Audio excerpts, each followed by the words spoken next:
My story is about the Hardy, and it is called Golden Ice Cream Unicorns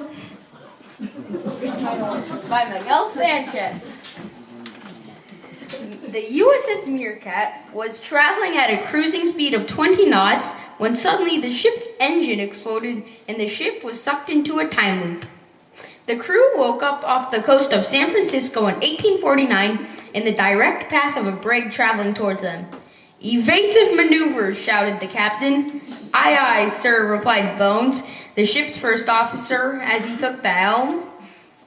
Meanwhile, on the Hardy, Captain Sloan flew over the wheel as the Hardy and Meerkat collided. "Status report," said the first officer, Bemis. "Major hull breach. We have to get to the harbor," said someone as the Meerkat pulled away. The Hardy was an 80-ton brig that was carrying a complement of 150 souls. The Meerkat.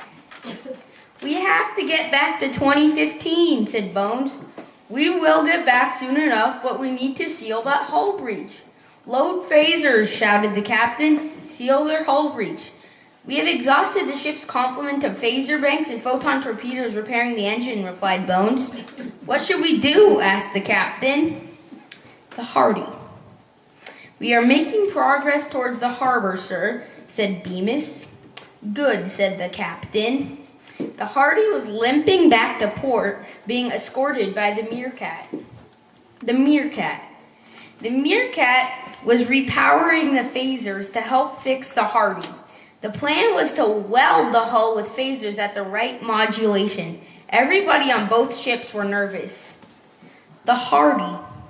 Captain Sloan was anticipating to be burned after the other ship, the Meerkat, as they called it, relayed their message to tell them they were attempting to fix their hull. The Meerkat. The captain was pacing the poop deck when Bones came and said, "Sir, we've arrived at the harbor. If the Hardy stops, they'll be dead in the water." "Literally, sir." "Do we have enough power for phasers?" "No." "We have to do something," replied the captain. "We can evacuate the ship and let it sink and die," replied Bones. The Hardy. "Sir, they've contacted us. They're going to evacuate us and sink the ship when we get to the harbor," said Bemis.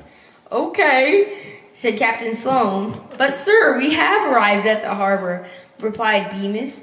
"Evacuate!" commanded Captain Sloan. "I want everyone off this ship." USS Meerkat. "Sir, we are ready to evacuate the other ship," said Bones. "Good," replied the captain. The crew started to evacuate when the Hardy started sinking unusually fast. Luckily, the Hardy was lifeless when it sank. It became famous for a while, but was eventually buried under Walton G. Sidney Park. The end.